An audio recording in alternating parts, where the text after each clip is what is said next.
داستان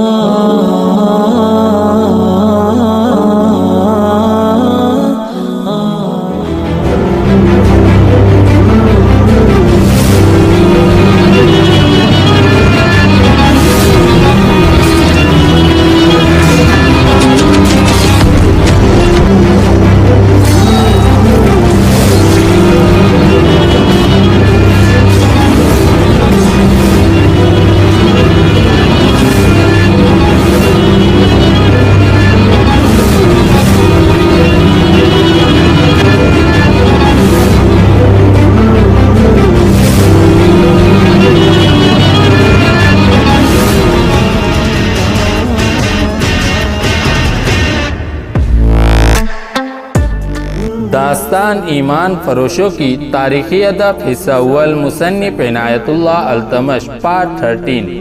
بسم اللہ الرحمن الرحیم۔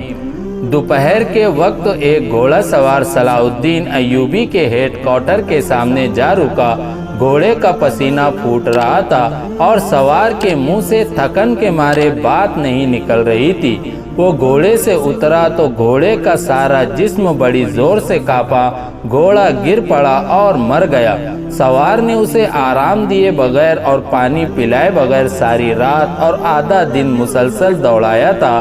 سلطان ایوبی کے محافظوں نے سوار کو گھیرے میں لے لیا، اسے پانی پلایا اور جب وہ بات کرنے کے قابل ہوا تو اس نے کہا کہ کسی سالار یا کماندار سے ملا دو۔ سلطان ایوبی خود ہی باہر آ گیا تھا۔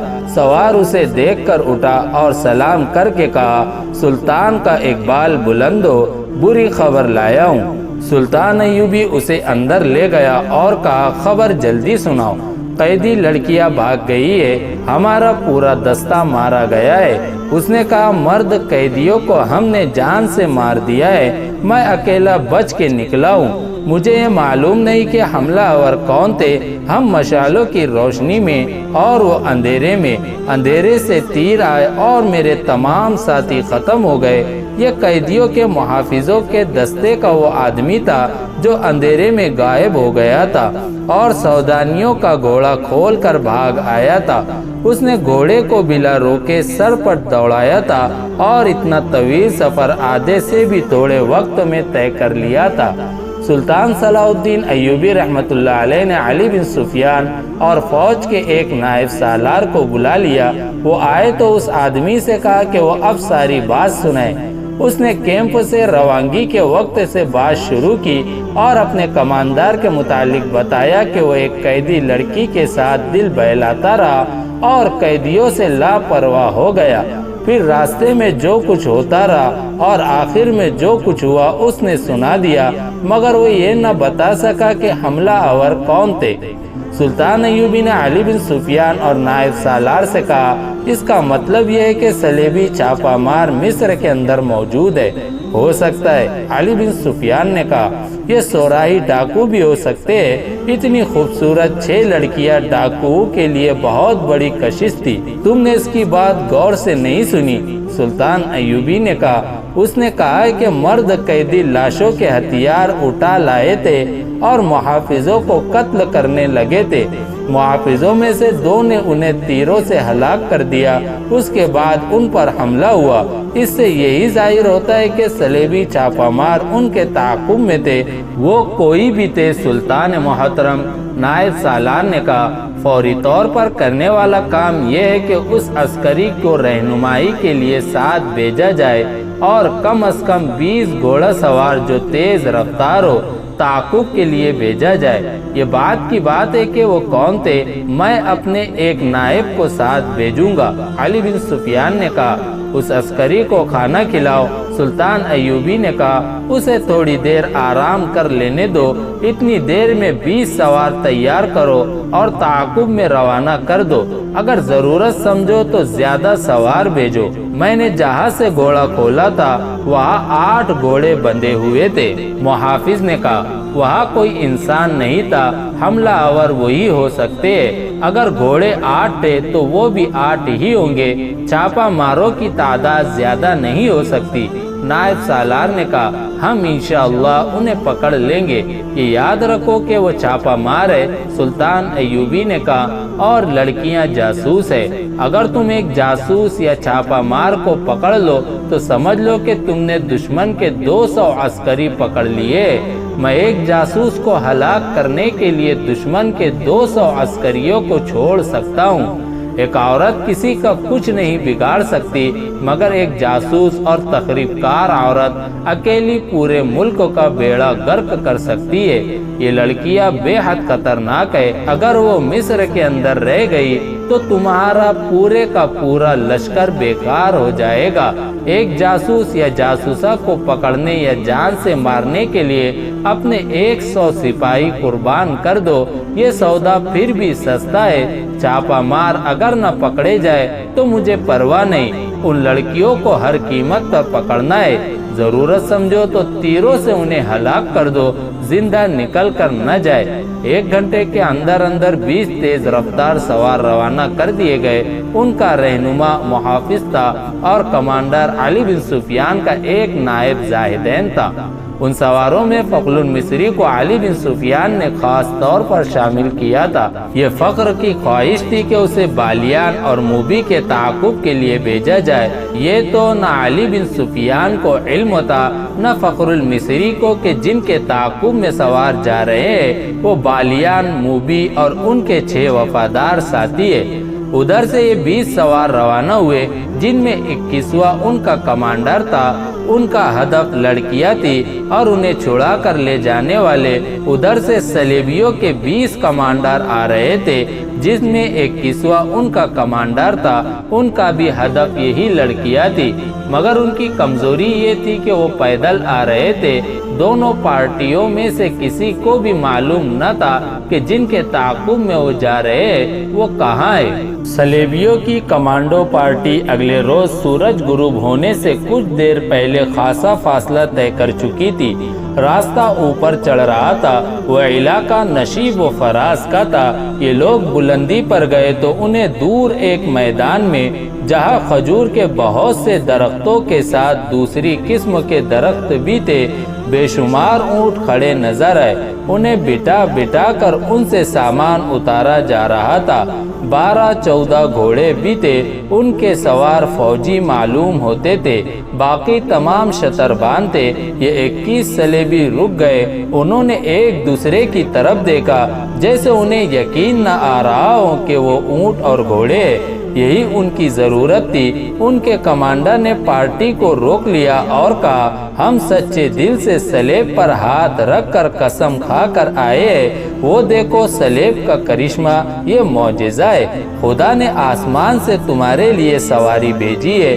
تم میں سے جس کے دل میں کسی بھی گناہ کا یا فرض سے کوتاہی کا یا جان بچا کر بھاگنے کا خیال ہے وہ فوراً نکال دو۔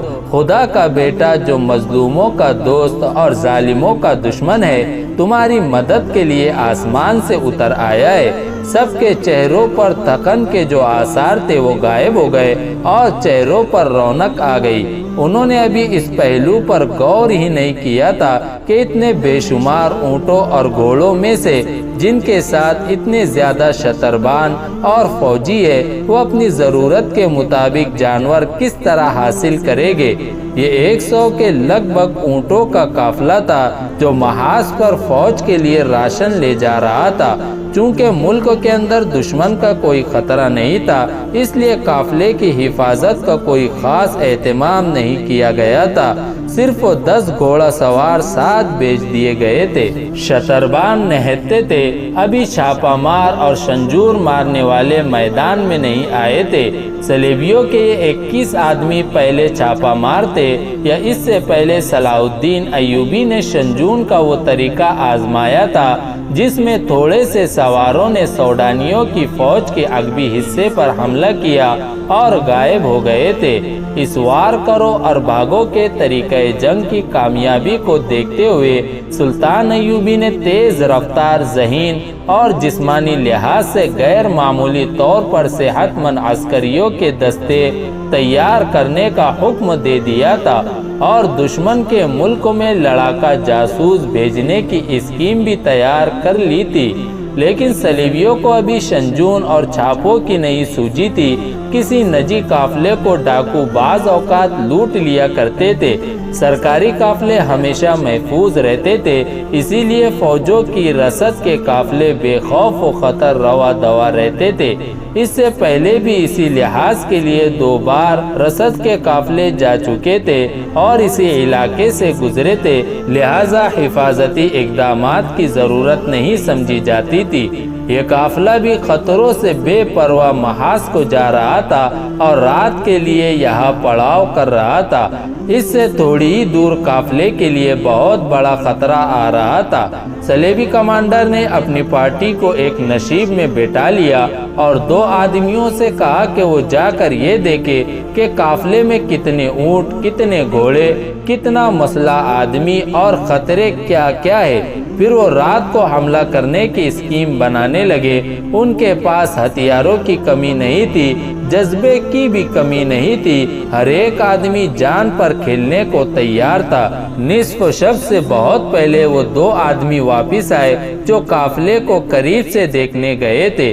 انہوں نے بتایا کہ قافلے کے ساتھ 10 مسلح سوار ہے جو ایک ہی جگہ سوئے ہوئے ہیں، گھوڑے الگ بندھے ہیں، شتربان ٹولیوں میں بٹ کر سوئے ہوئے ہیں، سامان میں زیادہ تر بوریاں ہے، شتربانوں کے پاس کوئی ہتھیار نہیں۔ یہ بڑی اچھی معلومات تھی، کام مشکل نہیں تھا۔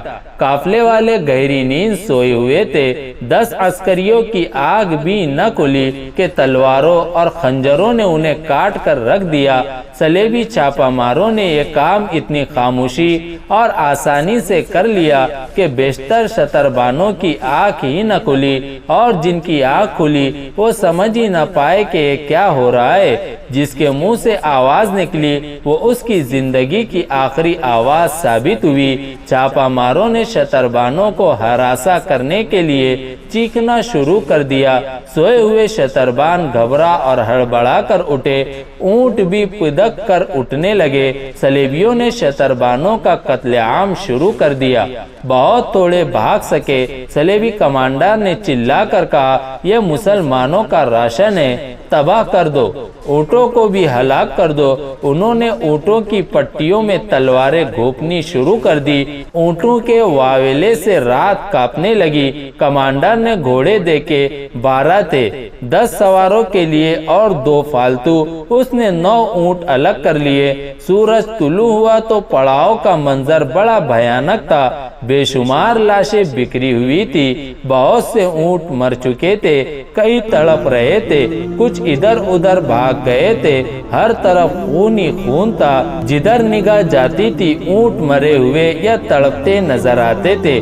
راشن کی بوریاں پھٹی ہوئی تھی، آٹا اور کھانے کا دیگر سامان خون میں بکھرا ہوا تھا۔ 12 کے 12 گھوڑے غائب تھے اور وہاں کوئی زندہ انسان موجود نہیں تھا۔ چھاپہ مار دور نکل گئے تھے، ان کی سواری کی ضرورت پوری ہو گئی تھی۔ اب وہ تیز رفتاری سے اپنے شکار کو ڈھونڈ سکتے تھے۔ شکار دور نہیں تھا۔ بالیان کا دماغ پہلے ہی موبی کے حسن و جوانی اور شراب نے معاف کر رکھا تھا۔ اب اس کے پاس 7 حسین اور جوان لڑکیاں تھی۔ وہ خطروں کو بھول ہی گیا تھا۔ موبی اسے بار بار کہتی تھی کہ اتنا زیادہ کہیں رکنا ٹھیک نہیں، جتنی جلدی ہو سکے سمندر تک پہنچنے کی کوشش کرو، ہمارا تعاقب ہو رہا ہوگا۔ مگر بالیان بے فکر بادشاہوں کی طرح کہہ کے لگا کر اس کی بات سنی انسنی کر دیتا تھا۔ لڑکیوں کو جس رات آزاد کرایا گیا تھا اس سے اگلی رات وہ ایک جگہ رکے ہوئے تھے۔ بالیان نے موبی سے کہا کہ ہم 7 مرد ہیں اور تم 7 لڑکیاں ہو۔ میرے ان 6 دوستوں نے میرا ساتھ بڑی دیانتداری سے دیا ہے، میں ان کی موجودگی میں تمہارے ساتھ رنگ لیا بناتا رہا، پھر بھی وہ نہیں بولے۔ اب میں انہیں انعام دینا چاہتا ہوں، تم ایک ایک لڑکی میرے ایک ایک دوست کے حوالے کر دو اور انہیں کہو کہ یہ تمہاری وفاداری کا تحفہ ہے۔ یہ نہیں ہو سکتا، موبی نے غصے سے کہا، ہم فاحشہ نہیں ہے، میری مجبوری تھی کہ میں تمہارے ہاتھ میں کھلونا بنی رہی، یہ لڑکیاں تمہاری خریدی ہوئی لونڈیاں نہیں ہے، میں نے تمہیں کسی وقت بھی شریف لڑکی نہیں سمجھا۔ بالیان نے شاہانہ جلال سے کہا، تم سب ہمارے لیے اپنے جسموں کا تحفہ لائی ہو۔ یہ لڑکیاں معلوم نہیں کتنے مردوں کے ساتھ کھیل چکی ہیں، ان میں ایک بھی مریم نہیں۔ ہم اپنا فرض پورا کرنے کے لیے جسموں کا تحفہ دیتی ہے۔ موبی نے کہا، ہم عیاشی کے لیے مردوں کے پاس نہیں جاتی، ہمیں ہماری قوم اور ہمارے مذہب نے ایک فرض سونپا ہے۔ اس فرض کی ادائیگی کے لیے ہم اپنا جسم، اپنا حسن اور اپنی عصمت کو ہتھیار کے طور پر استعمال کرتی ہے۔ ہمارا فرض پورا ہو چکا ہے، اب تم جو کچھ کہہ رہے ہو یہ عیاشی ہے جو ہمیں منظور نہیں۔ جس روز ہم عیاشی میں الجھ گئی اس روز سے سلیب کا زوال شروع ہو جائے گا، سلیب ٹوٹ جائیں گی۔ ہم اپنی عصمت کے شیشوں کو توڑ دیتی ہے تاکہ سلیب نہ ٹوٹے۔ ہمیں ٹریننگ دی گئی ہے کہ ایک مسلمان سربراہ کو تباہ کرنے کے لیے 10 مسلمانوں کے ساتھ راتیں بسر کرنا جائز ہے اور کار ثواب ہے۔ مسلمانوں کے ایک مذہبی پیشوا کو اپنے جسم سے ناپاک کرنے کو ہم ایک عظیم کار خیر سمجھتی ہے۔ تو اس کا مطلب یہ ہوا کہ تم سلیب کی بقا کے لیے مجھے استعمال کر رہی ہو۔ بالیان کے احساسات آہستہ آہستہ جاگنے لگے۔ کیا تم مجھے سلیب کا محافظ بنانا چاہتی ہو؟ کیا تم ابھی تک شک میں ہو؟ موبی نے کہا، تم نے سلیب کے ساتھ کیوں دوستی کی؟ صلاح الدین ایوبی کی حکمرانی سے آزاد ہونے کے لیے۔ بالیان نے کہا، سلیب کی حفاظت کے لیے نہیں، میں مسلمان ہوں لیکن اس سے پہلے میں سوڈانی ہوں، میں سب سے پہلے سلیبی ہوں۔ موبی نے کہا، عیسائی ہوں اور اس کے بعد اس ملک کی بیٹی ہوں جہاں میں پیدا ہوئی تھی۔ موبی نے اس کا ہاتھ اپنے ہاتھ میں لے کر کہا، اسلام کوئی مذہب نہیں، اسی لیے تم اپنے ملک کو اس پر ترجیح دے رہے ہو۔ یہ تمہاری نہیں، تمہارے مذہب کی کمزوری ہے۔ تم میرے ساتھ سمندر پار چلو، میں تمہیں اپنا مذہب دکھاؤں گی، تم اپنے مذہب کو بھول جاؤ گے۔ میں اس مذہب پر لعنت بھیجوں گا جو اپنی بیٹیوں کو غیر مردوں کے ساتھ راتیں بسر کرنے اور شراب پینے پلانے کو ثواب کا کام سمجھتی ہے۔ بالیان اچانک بیدار ہو گیا۔ اس نے کہا، تم نے اپنی عصمت مجھ سے نہیں لوٹائی بلکہ میری عصمت لوٹی ہے۔ میں نے تمہیں نہیں بلکہ تم نے مجھے کھلونا بنائے رکھا ہے۔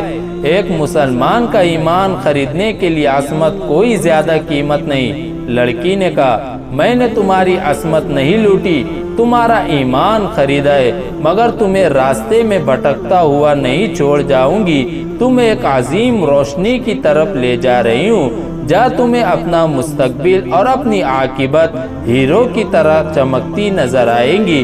میں اس روشنی میں نہیں جاؤں گا۔ بالیان نے کہا، دیکھو بالیان، موبی نے کہا، مرد، جنگجو مرد وعدے اور سودے سے پھرا نہیں کرتے۔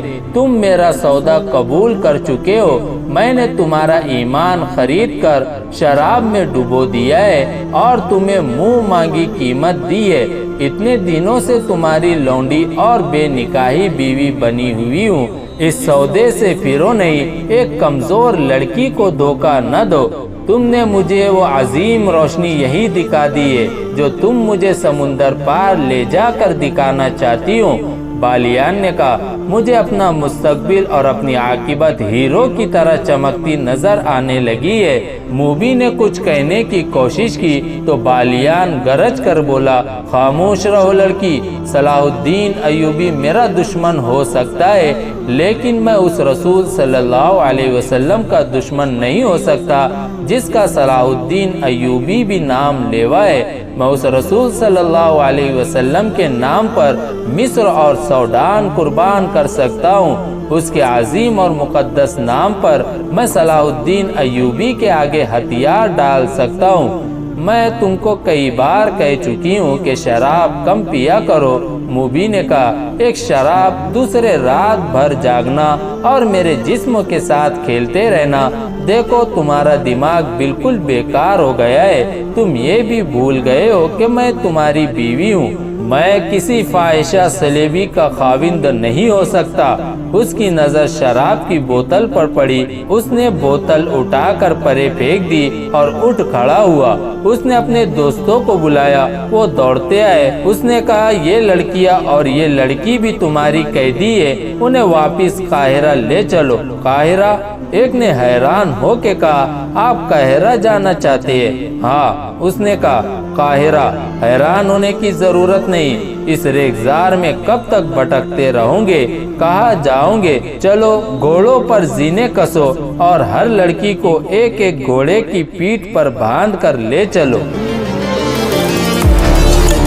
محترم پیارے ناظرین، داستان کا پارٹ 13 مکمل ہوا۔ کوئی غلطی یا شکایت کرنی ہو تو پلیز کمنٹ کر کے بتائیں۔ ویڈیو پسند آئی ہے تو لائک، شیئر اینڈ سبسکرائب ضرور کریں۔ ملتے ہیں انشاءاللہ اگلی ویڈیو میں۔ جزاکم اللہ خیرا۔